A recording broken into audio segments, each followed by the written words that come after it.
प्रमोद बर'आ आरो सम्पति एखोमानानै इलेक्शन कमिशनारखौ थगायदों, बेनिखायनो बिनि नमिनेशना केन्सेल जानांगौ। आरो बिटिआर एकर्डनि उनाव बिथाङा बुंदोंमोन बिटिआर एकर्डनि जुगिदे रन्जन दैमारि सारा उदां अख्राङाव फैबाय होननानै, नाथाय दिनै बिटिआर एकर्ड जानानै 5 बोसोर बारलांबाय, रन्जन दैमारि सारा जेलावनो दङ। दिनैनि गुबै टपिकआनो जाहैबाय जोंहा UPPL नि हेंथायै मानव गेदेर प्रमोद बर' सारनि हेंथायै UPPL टु UPPL गावसोरनि गेजेरावनो जुद्ध बा दावहा जागासिनो रायजोफोर। स' नोंथांमोना बे भिडिअनि गेजेरजों गासैबो फुल आपडेट नुलांनो मोनगोन। लोगोसे मानव गेदेर प्रमोद बर' सारा बिटिआर सुक्तिनि गेजेरजों फंनैसो बाथ्रा बुंदोंमोन, जाय बाथ्राया एनडिबिनि गायसनगिरि डिआर नाब्ला रन्जन दैमारि सारा बिटिआर सुक्तिनि गेजेरजों उदां जागोन बुंनायनि सायावनो दिनै मानव गेदेर रायजो राजाफ्रा दिनै खेंफोरथि होदों जे बिटिआर गोरोबथाया 5 बोसोर बारलांबाय, दिनैसिमबो जोंहा एनडिबिनि गायसनगिरि डिआर नाब्ला रन्जन दैमारि सारा उदां जानो हायासै। बिनि सायाव प्रमोद बर' सारनि हेंथायै UPPL नि हेंथायै गोबां बाथ्रा बुंलांदों। अब्ला रायजोफोर नोंथांमोना फारसेनिफ्राय जोबजासिम नायलांदो, स्क्रिनाव होबाय आं। गिबियावनो बिटिसि हालामनि रायजो राजा साफ्रोमनिसिम खुलुमहरबाय। दिनैहाय आखु प्रेस मिट होबावनाय जाबाय जोंहा फैबाय थानाय 22 तारिख बिसायख'थिनि थाखाय। बर'फोरा साफ्रोमबो रन्जन दैमारि सारखौ उदाङाव लुगैयो, खुगाजोंल' लुगैबा जों जाया, बिनिखायनो जोंहा फैबाय थानाय नैबे 22 तारिखनि जिथु बिसायख'थि बेयाव नोंथांमोना नोंथांमोननि बेसेन गोसा भटखौ APB हान्जानो होयोब्लासो रन्जन दैमारि सारा उदां जानायनि लामायाव दङ आरो एनडिबिनि गासै समयसाफोरा सुफुंजानायनि लामायाव दङ। नोंथांमोना जुदि नोंथांमोननि बेसेन गोसा भटखौ 1500 थाखा बेफोरबायदियाव फाननाय जायोब्ला, दिनै UPPL BJP नांगलनो जुदि फानोब्ला जोंनि मानगोनां रन्जन दैमारि सारा उदां अख्राङाव फैनायनिफ्राय गोजानाव दङ। दिनै नोंथांमोना गासिबो मिन्थिखागौ UPPLआ BTCखौ बेसेबां गोथौ हाखराव खोख्लैना दोनखो। BTCनि गोबां पावार फांसनफोरखौ आसाम गभर्नमेन्टनो हरफिनबाय, बेखौ बयबो जों ससियेल मिडियायाव नुगासिनो दङ। आरो जितु UPPLनि दैदेनगिरि प्रमोद बर', बिथाङाथ' ससियेल मिडियायावनो खनबेसे थगायखो बर' रायजो राजाफोरखौ। जेब्ला आबसुनि लिडार जाना दंमोन बे समाव बिथाङा बुंदोंमोन बर'लेण्ड जायागौ मानि मालाबाबो MP MLA chief EM GM जाया होननानै, आरो गामराबो जाया होनना बुंनायमोन। दिनै बिथाङा बर'लेण्ड जायैनि सिगांनो चिफ जाना खिथिबाय। आरो बिटिआर एकर्डनि उनाव बिथाङा बुंदोंमोन बिटिआर एकर्डनि जुगिदे रन्जन दैमारि सारा उदां अख्राङाव फैबाय होननानै, नाथाय दिनै बिटिआर एकर्ड जानानै 5 बोसोर बारलांबाय, रन्जन दैमारि सारा जेलावनो दङ। आरो बिसायख'थिनि समाव प्रसार खालामदोंमोन न'खर न'खर साखरि होगोन होननानै, सेल्फ हेल्प ग्रुपआव आइजोफोरनो 75,000 रां होगोन होननानै, नाथाय बिथाङा बेफोरखौबो थगायजोब्बाय। आरो बिथाङा थगायबावदों रायजो राजाफोरखौ, स्टुडेन्टफोरखौ थगायदों। स्टुडेन्टफोरनो फरायनानै थानाय साखरि मोनिफोरनो 2 लाख रां होगोन होनना बुंनायमोन, बेबो थगायबाय। बुंबाबो बुंख'नो हायि प्रमोदनि थगायनाया ससियेल मिडियायाव।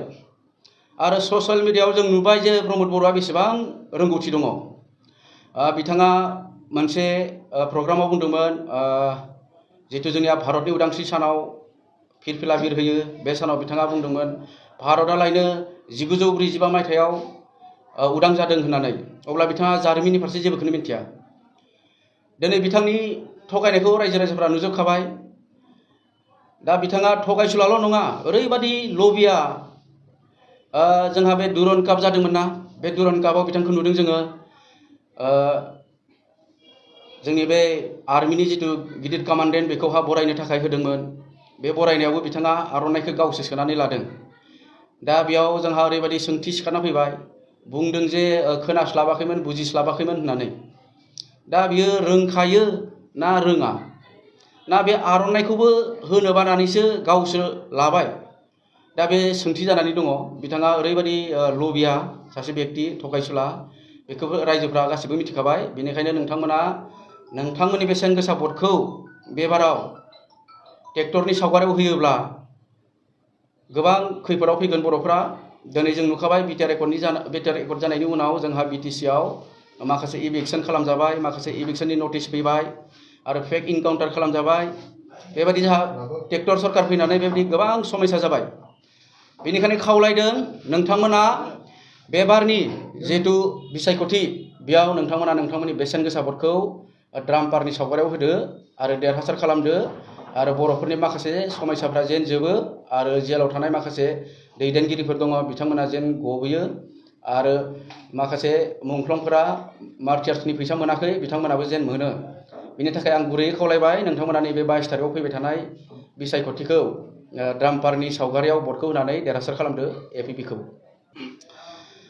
आरो प्रमद बर' सारा 5 बोसोरावनो ओरैबायदि थाखा सम्पति बुथुमबाय, थाखा फैसा हा हु बायख्रुबजोब्बाय। दिनै नै थांनाय नैबे जानो गोनां बिसायख'थियाव नमिनेसन होनायाव बिथाङा सम्पतिखौ एखोमादोंमोन, बेखौबो नोंथांमोना नुखाबाय ससियेल मिडियायाव। दिनै बिथाङा सम्पति एखोमाबालाय मा जानो, खागजआथ' दङ। दिनै नै बिथाङा रायजो राजानि फैसाखौ लुथिनानै गावनि सम्पति आरजिनाय सम्पतिखौ सिखोमानो थांदोंमोन, नाथाय बिथाङा बेखौबो सिखोमानो हायाखै, ससियेल मिडियायाव ओंखारबाय। आरो जोंनि उदालगुरिनि जितु चन्दना बागान बेखौबो बिथाङा 200 क्र'रल' बायबाय होननाय खोनाबावदों, बेखौबो नायबिजिरनांगौ। बेथ' बे एखोमानानै दोनबाय नालाय बेना दाय जाखाबाय, बेयो गुनेगार जाखाबाय। बेनि थाखाय नायबिजिरनांगौ आरो साजा होनांगौ बा बिनि नमिनेसनखौ केन्सेल खालामनानै होनांगौ। प्रमद बर'आ आरो सम्पति एखोमानानै इलेक्सन कमिसनारखौ थगायदों, बेनिखायनो बिनि नमिनेसना केन्सेल जानांगौ आरो बेयाव सापर्ट खालामनांगौ।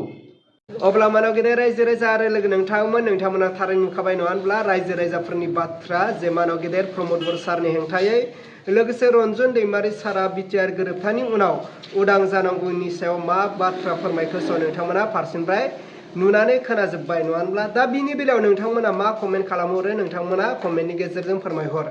जे नोंथांमोननि कमेन्टखौ जों बयबो रायजो राजाफ्रा फरायनानै फैबाय थानाय बे साननैनि उनाव जाहाथे जों बयबो सासे मोजां दैदेनगिरि लिडारनो जोङो भटखौ होनो हायो। अब्ला रायजोफोर दिनैनि भिडिअखौ आं बेखिनियावनो फोजोबबाय। भिडिअखौ मोजां मोनदोंब्ला लाइक, लोगोसे चेनेलखौ मोजां मोनदोंब्ला साबस्क्राइब